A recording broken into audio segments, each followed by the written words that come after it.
কারণ এটা একটা ইবাদত কিনা? আজকের এই ওয়াজ শোনা ইবাদত না? ইবাদত না? ইবাদত। ওয়াজ আলোচনা করে ইবাদত না? ইবাদত না? ইবাদত। কাজে ইবাদত যদি আপনি মানুষকে খুশি করার জন্য করেন তাহলে সেটাই কি শিরকে পরিণত হবে। বন্ধুগণ, একটা কথা না বলে পারছি না, ইবাদত কবুল হওয়ার জন্য 3টা শর্ত: তাওহীদ, ঈমান, ইখলাস, আল্লাহর জন্য একনিষ্ঠ হবে, এবং রাসূলের তরিকা। এই 3টা যদি না থাকে আপনার ইবাদত কবুল হবে না। আবু জাহাল নামাজ পড়তো, রোজা রাখতো, ও কি করতো? হজ করতো, মাফি ফায়দা।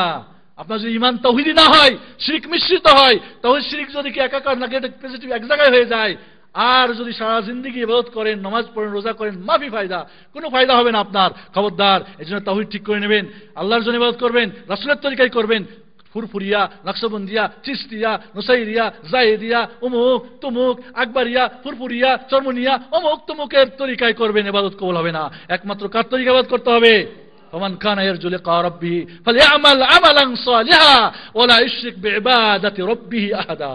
বন্ধুগণ, খবরদার, ইবাদত করবেন আবার জাহান্নামেও যেতে হবে। হাল আতাকা হাদিসুল গাশিয়া, এবারে কিসে? উজুহু ইয়াউমাইদিন খাশিয়া আমিলাতুন নাসিবা। আমিলা, কাজ করবে, কিন্তু নাসিবা, ফায়দা, তাকে দাঁড়াতে হবে। এজন্য বন্ধুগণ, খবরদার, যেটুকুই করেন ওটুকু যেন ঠিক মতো করেন। এরপরে যেটা গুপ্ত শিরকের পরিণাম, গুপ্ত শিরক হালকা নাজাসাত, অপবিত্র। এই শিরক থেকে বাঁচা কঠিন, এজন্য আমাদেরকে সাবধান থাকতে হবে। গুপ্ত শিরক দ্বারা শয়তান মানুষের পরিশ্রমকে ধ্বংস করে। এই রিয়ার দ্বারা মানুষের, এটা সবাইকেই, আলেম, বুজুর্গ, দায়ী, কারি, হাফেজ, মুজাহিদ, দায়ী, সংগঠনের বিরাট ইসলামী দাওয়াত করে। কি জন্য করে? মন্ত্রী হওয়ার জন্য। এটা আল্লাহর জন্য না মন্ত্রী হওয়ার জন্য? শিরিক না? শিরিক না?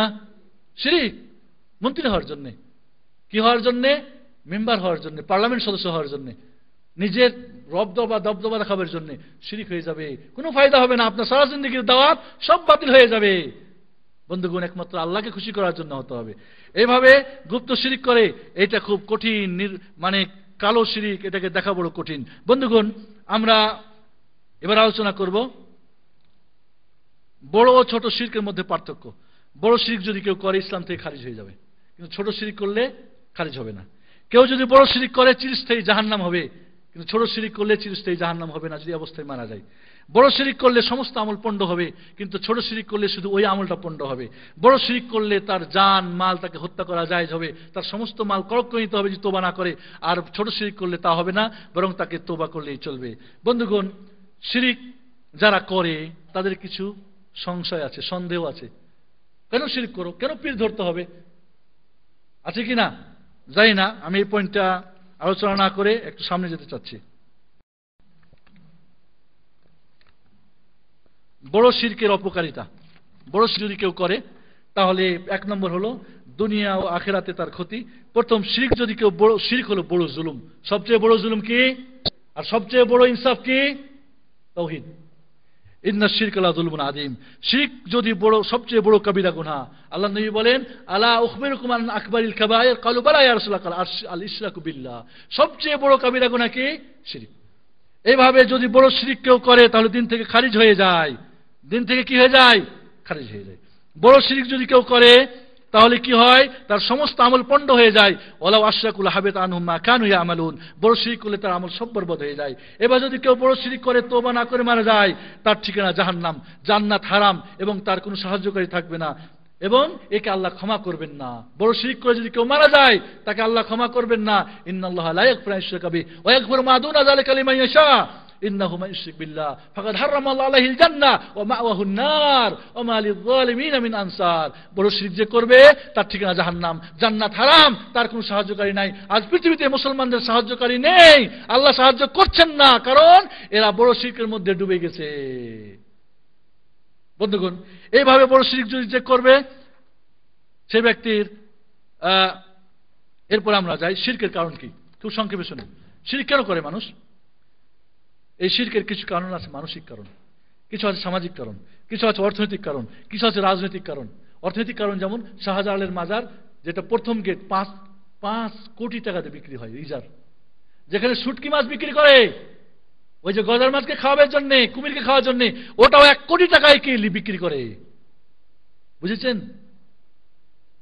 বুঝেন না? বুঝেন নাই? তাহলে এই যে শিরকের কারণ কি অর্থ, শিরকের কারণ কি রাজনীতি। যখন ভোট শুরু করে নির্বাচন, তখন কোথায় গিয়ে শুরু করে? কেউ আছে ফের মক্কায় আছে, আমার দেশের নেতা নেত্রীরা ক্ষেত্রীরা কি করে?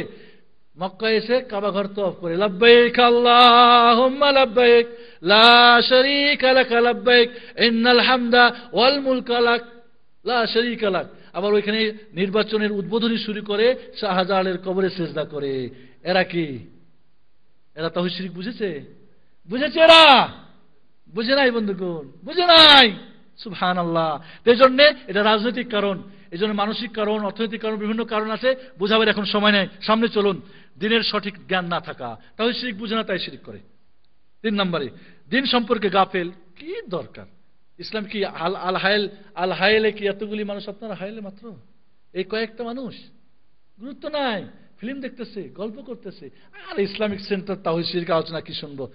লা হাওলা ওয়ালা কুওয়াতা। গাফেল, নির্বোধ, ঘুমায় আছে। তারপরে কি সে তাওহীদ শিরক বুঝবে? শিরক এই জন্য সে করবে বন্ধুগণ। এরপরে বাপ দাদা পথভ্রষ্ট আলেমদের অন্ধ পূজা। আরে পীররা করে, এত বড় হুজুররা করে, এত মাজার, এত কিছু, যে শিরক হতো তাহলে এগুলি করতো নাকি? এমন কথা বলে না, এই জন্য শিরক করে। এরপরে করে কি?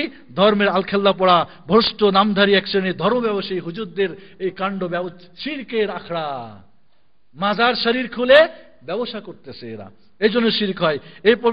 এরপরে কি নেক বুজুর্গ নবী রাসূলদের ভক্তে কি করে? ব্যক্তিদের নিয়ে অতিরঞ্জন বাড়াবাড়ি। আরে জানো অমুক পীরে এই করছে, অমুক করছে, তুমুক করছে, এই করছে, এই দিতে পারে, ওই দিতে পারে, ওইখানে গিয়ে করে বাবা আমারে দাও, মিসকিন ওখানে গিয়ে শিরক করে না? করে না? এইভাবে শিরকের আরো কারণ হচ্ছে কি? কবর পাকা করা, মাজার করা, ওরস করা। মানুষ মনে করে এখানে যদি এত করে দাড়িওয়ালা টুপিওয়ালা খাদেমরা করে, তাহলে বুঝি এটা নেকির কাজ, গিয়ে ওখানে শিরক করে। বন্ধুগণ, এইভাবে শিরকের কারণ হলো কি? বিজাতীয় ষড়যন্ত্র। এইভাবে কবর পূজা করো, এইভাবে পীর বুজুর্গ নিয়ে বসে থাকো, আর আমরা মজার মতো আমরা দেশ চালাই, তোমাদের সবকিছু লুটে নিয়ে যাই। এভাবে বিভিন্ন প্রকার বিদআত শিরকের কারণ। এভাবে জিন, মানুষ, শয়তানের প্ররোচনায় মানুষ শিরক করে। বন্ধুগণ, এবার আমরা বলি শিরক প্রচার ও প্রসারের কারণ কি? 1 নম্বর, শিরকি কর্মসূচি, দেশে বিদেশে মিডিয়ার ব্যাপক প্রচার।